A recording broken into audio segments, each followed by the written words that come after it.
What if one of history's most famous villains isn't who we've been told he is?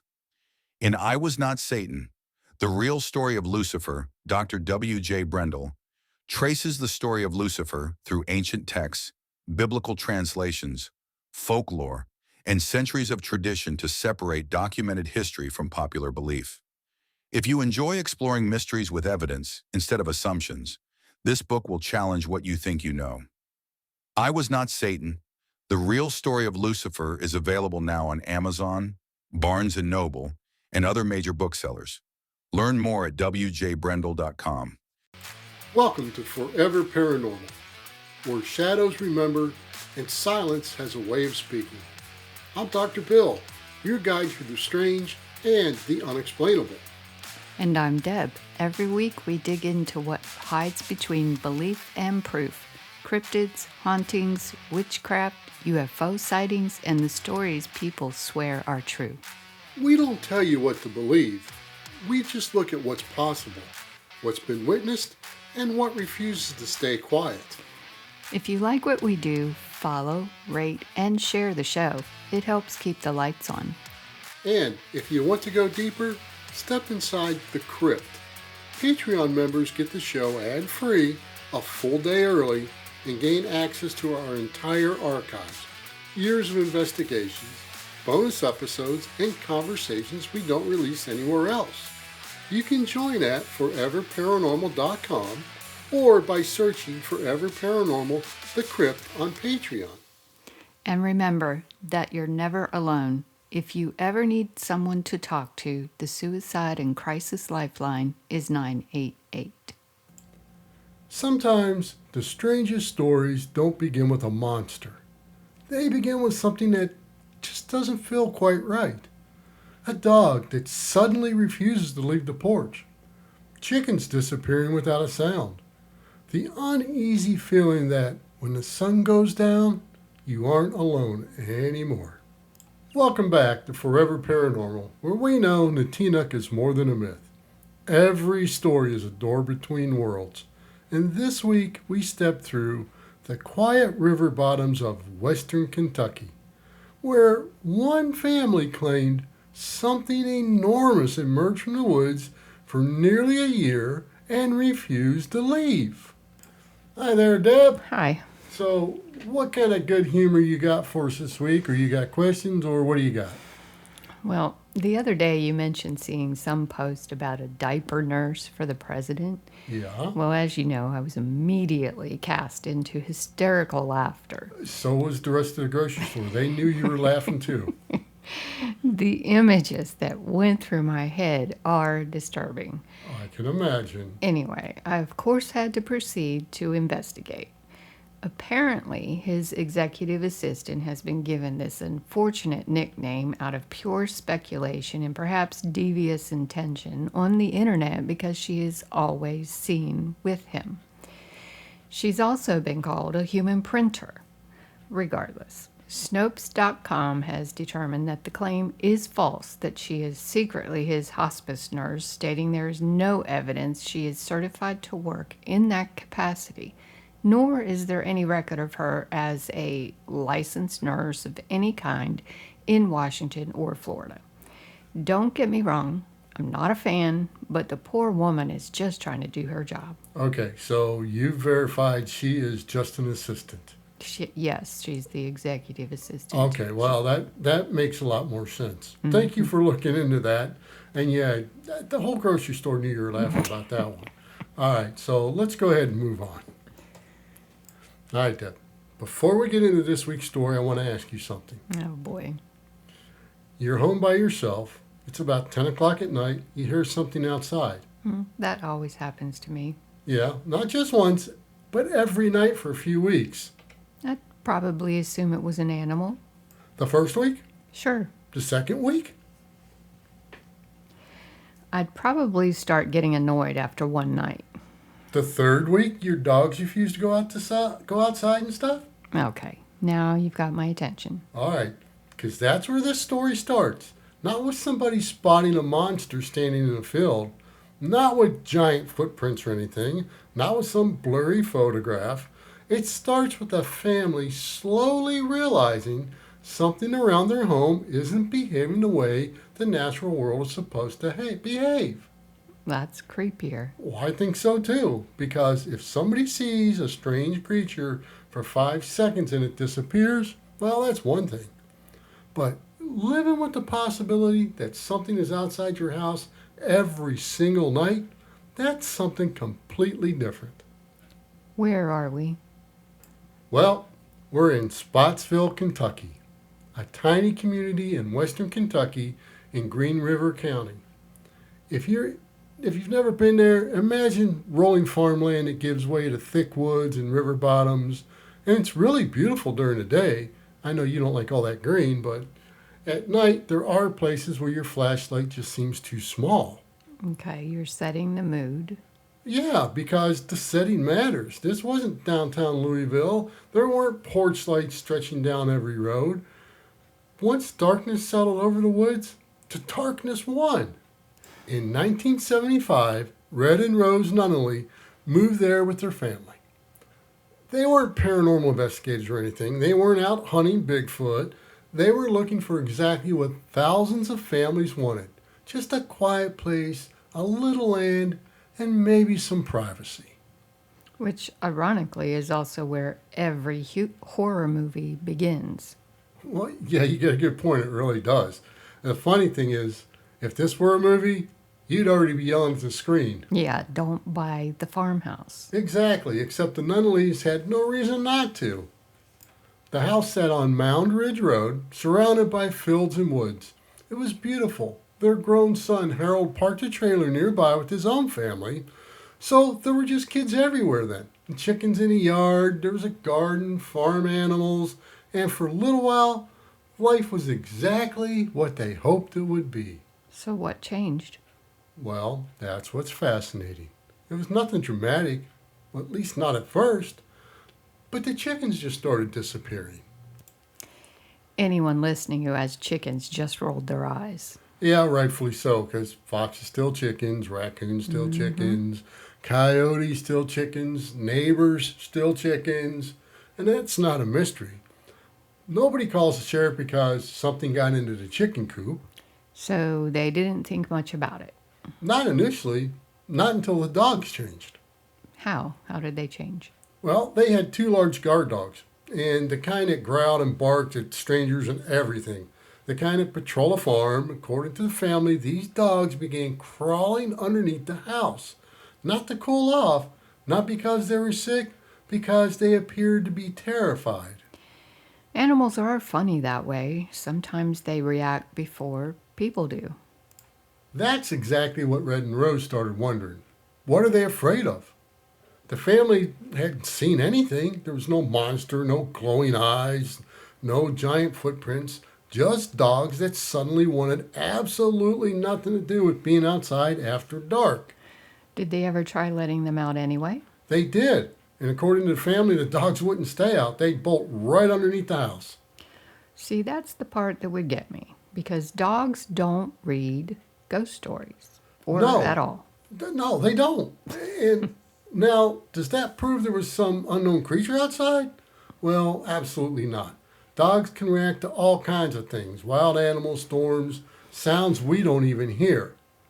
But if you've ever owned a really confident dog, you also know that when something has genuinely frightened it, and as the days passed, the Nunnelly family began realizing they weren't just losing chickens because it seemed something was watching the farm.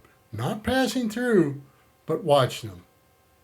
Okay, Bill, Yeah? this still sounds like a coyote or bear. Well, yeah. I mean, that's a good thought. Stay right there with that thought, because if you've jumped straight into Bigfoot, I'd think you were crazy, be honest with you. The Nunnelly family didn't start there either. Neither did the sheriff. Neither did the neighbors. But all of them were about to see something that would make them question what was walking through those Kentucky woods.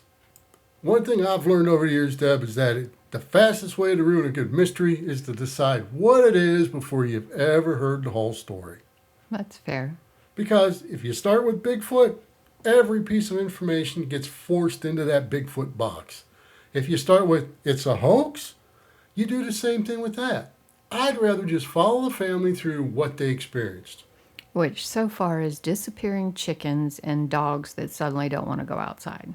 Right, then the story changes. One evening, Rose Nunnelly walked out on the front porch. She wasn't investigating noises or anything. She wasn't carrying a flashlight. She wasn't looking for some kind of monster. She was simply calling to her son Harold and his family to come over for supper. They lived in a trailer just a short distance from the farmhouse. So she wasn't expecting to see anything. Exactly. Sometimes, though, that's when people notice things the most. She looked toward a small shed sitting near the house, and there it was. What? Well, she described something that looked roughly 8 feet tall, dark, hair covered with broad shoulders, standing upright, and according to her, it wasn't running, it wasn't hiding, it was simply standing there looking back at her. That's interesting. What's that? Most animals don't do that. Even deer. You shine a light on them and they're gone. I have to admit, that's one of the details that jumped out at me too, Deb, because whether this was a bear, a person, or something we can't explain, it apparently wasn't in a hurry. And I guess Rose screamed, Red grabbed his shotgun, Harold came running with the rifle from the trailer, and by the time everyone got outside, the figure had disappeared. I thought you would say they started chasing it through the woods. No, and honestly, I'm kind of glad they didn't. I've never understood why people in horror movies hear something strange and immediately got to run toward it. Because if they acted like normal people, the movie would be over in 20 minutes. Well, yeah, you got a fair point there. Instead, they did something I think most families would do. They called the police. Did they say there's an 8-foot hairy thing outside our house? I don't know for sure, but I'd love to know exactly how that conversation went. Can you imagine being the dispatcher? 911, what's your emergency? Well, there's something outside. What kind of something? That's the problem. I don't know. I think I'd hang up halfway through trying to explain it. Well, the interesting part is that the officers actually did respond. They searched around the property, they didn't find a creature, but they also didn't simply dismiss the family and leave laughing. That's important. I think it is because people sometimes assume law enforcement instantly labels every unusual report as nonsense, and that's not usually how it works. An officer's job is to respond to what someone reports. If they don't find anything, they don't find anything. And these were different times than they are now. So at this point, nothing has really changed. The family still knows what they saw, the police don't. Exactly, except now something else happens. The sightings don't stop. If this had happened once, we probably wouldn't even know the name Spottsville today. Let's be honest. It would have been another strange story people told around the dinner table. But instead, according to the family, whatever Rose saw kept returning. Sometimes they'd hear movement near the edge of the woods. Sometimes they'd catch a glimpse of something crossing the field. Other nights, they simply had that feeling that something was out there again. That's got to wear on you mentally. Imagine trying to live a normal life. You still have to go to work. The kids still have to go to school. Your animals still have to be fed. But every evening, you're wondering, if tonight's the night, you're going to see it again. I'd probably start making excuses not to go outside after dark. Well, I think a lot of people would. And you already do that now. What do you mean you'd start? Anyhow. But then the family started noticing something else. Something that, to me, made this story feel less like a single sighting and more like an ongoing encounter. What's that? The creature didn't seem interested in simply passing through. According to the Nunnellys, it behaved as though it was watching the farm. Like it was watching the people. It was watching and learning their routines. Now that's a completely different feeling. It is. Predators usually have a purpose. They're hunting, they're traveling, they're looking for food. This, if the family's account is accurate, felt more personal than that. Can I throw something out there? Sure, please do. We always talk about what the people were thinking. Have you ever wondered, what if something really was there and what was it thinking? What was it thinking? Ooh, I've honestly never looked at the story from that angle. That's a fascinating question. Because if there was an unknown creature standing out there, why did it stay? Why keep coming back to the same farm?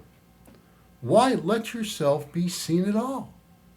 I mean, those aren't questions I can answer, but they're exactly the questions that have kept the Spottsville case alive for more than 50 years. You know, I find this interesting because we recently watched a report about, I don't remember what it was about, but they mentioned the lady who studied chimpanzees. Yeah, Jane And Goodall. yes, her. And how they learned was through mimicry. So I'm wondering if perhaps that's what this thing was trying to do, learn how to act. That's true. That's very interesting.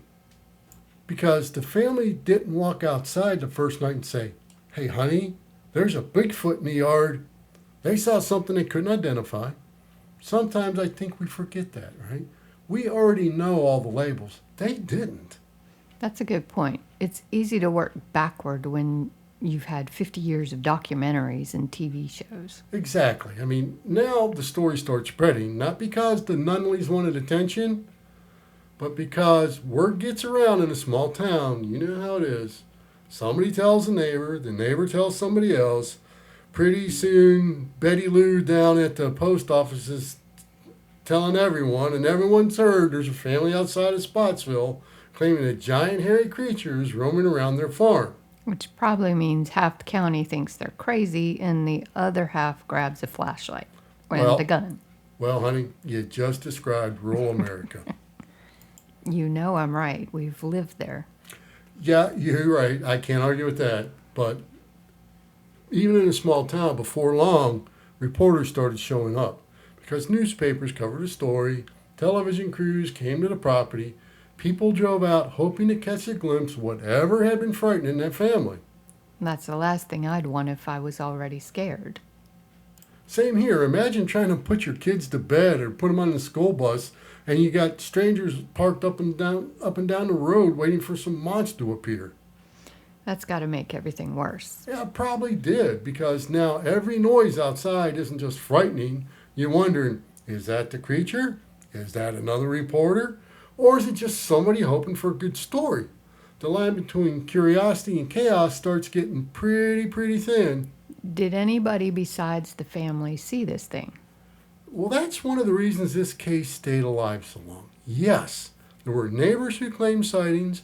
One hunter reported seeing a large upright hairy figure moving through the woods.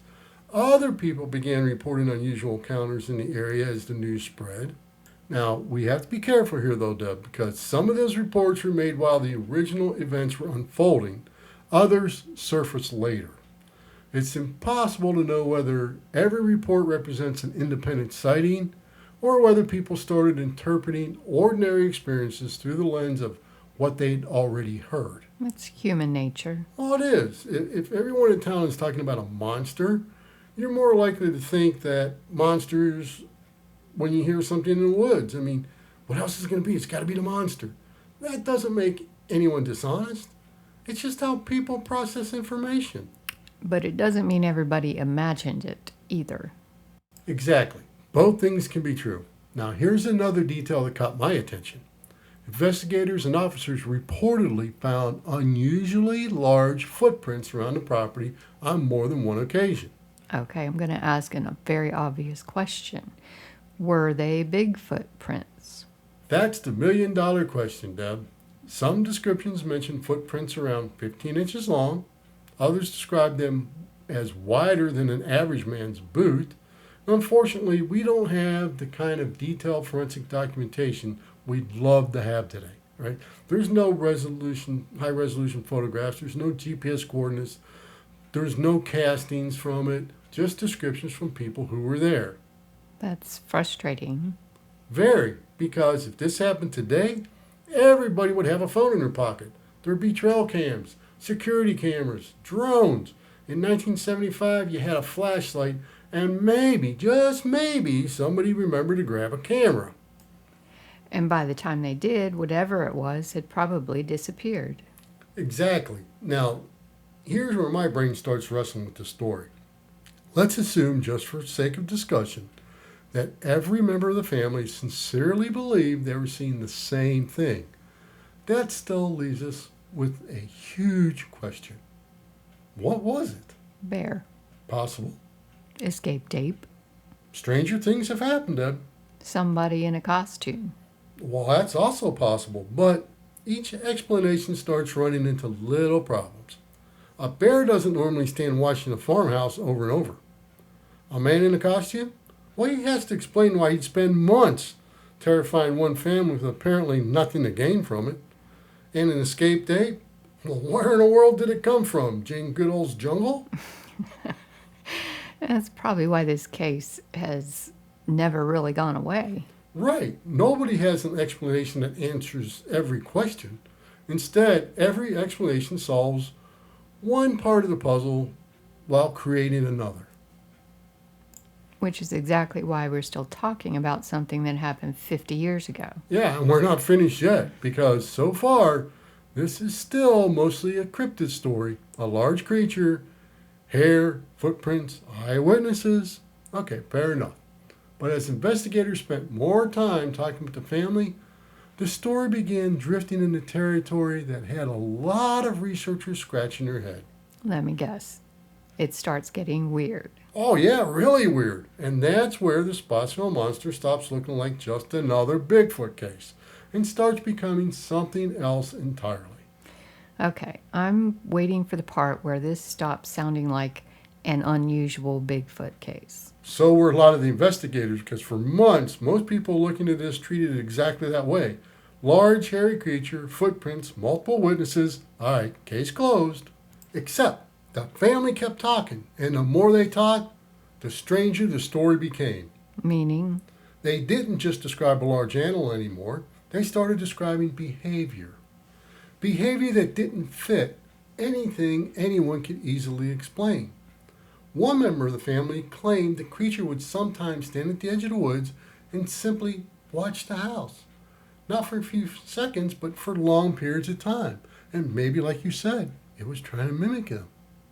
That sounds worse than if it had charged the house. Well, I kind of think so, because a charging animal has a purpose, and you know what it wants then. Mm-hmm. Watching suggests, well, some kind of thought. Or curiosity. Exactly. Now, before anyone listening says, well, bears stand up and look around, you're right, they do.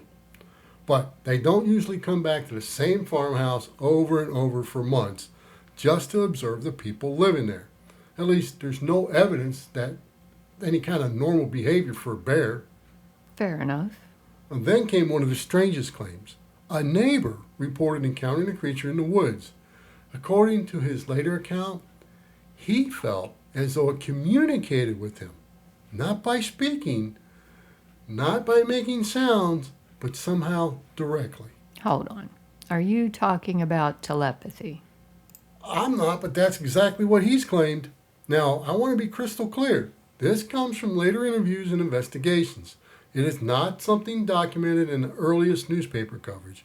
So we have to treat it for what it is and take a grain of salt with it. It's witness testimony, nothing more. I appreciate that distinction because once somebody says the word telepathy, half the audience checks out, myself included. Well, probably, yeah, because the woo factor is still strongly rejected by most researchers. But here's why I don't dismiss it completely, Deb. Not because I think telepathy happened, but because once you've interviewed enough people who've experienced something unusual, you do start noticing patterns. And after all, there are Bigfoot reports from completely different parts of North America where witnesses describe overwhelming emotions. They described that feeling that they were being watched or impressions appearing in their minds, things they couldn't explain. Now, that doesn't really prove anything. Our brains are remarkably good at making sense of stressful situations. But it's interesting when unrelated witnesses describe experiences that rhyme with each other. So you're saying don't blindly accept it, but don't ignore it either. Exactly.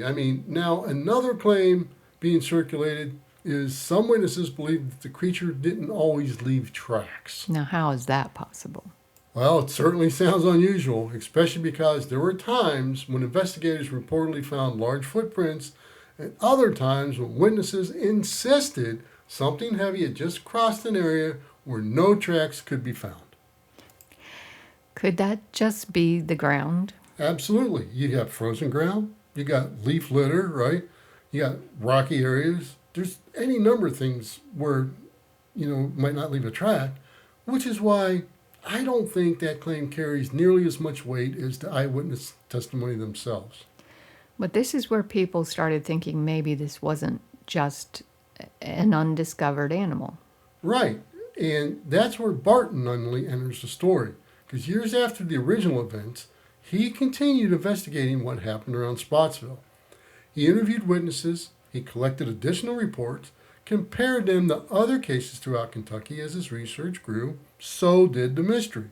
Let me guess, this wasn't the only place where people claim to see something like this.